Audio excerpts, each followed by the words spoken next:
I think just the more we feel into everything and the more we fall back on ourselves, no matter how uncomfortable it is, the better off we are.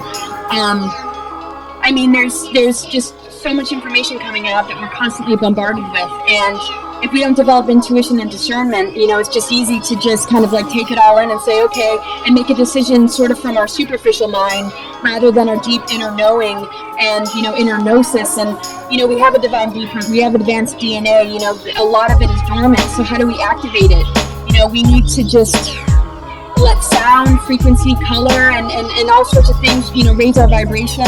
We need to, understand natural law and cosmic law and stop listening to, humans and all the propaganda. And we have to, notice the things that bother us and not be so controlled by it. When we look up at the sky and we see the chemtrails, we have to understand that the shift time we're in is about spirit being more powerful than matter.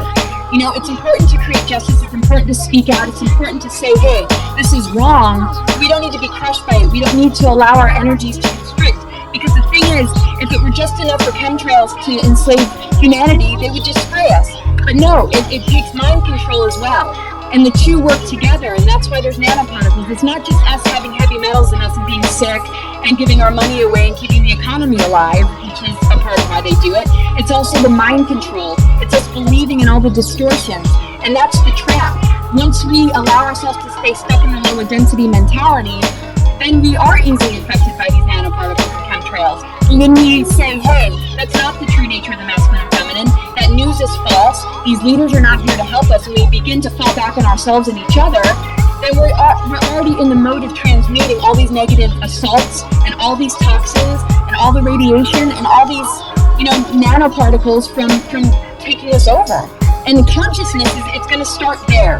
It's going to start with our own energy and our ability to create belief systems and perceptions that utilize the power that we're made of, rather than us thinking that it's not there, which is a part of what they're trying to do in dumbing us down. They can only dumb us down through our belief systems, and all these particles are a part of it.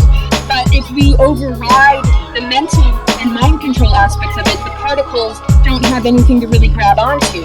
I mean, the two really do work together. That's why, when you think about it, shows like Ripley's Believe It or Not, or people that can eat light bulbs, and get away with it, they understand mind over matter. There's a lot of people that do. That's available for all of us. We have to know that everything's a metaphor that we're seeing. We're in this crazy lucid dream, and it doesn't look pretty. It's somewhat of a nightmare right now, but it's a shift that's on the inside. This whole shift time that we're in is an internal shift that creates an outer result. And once we get a grip on what we need to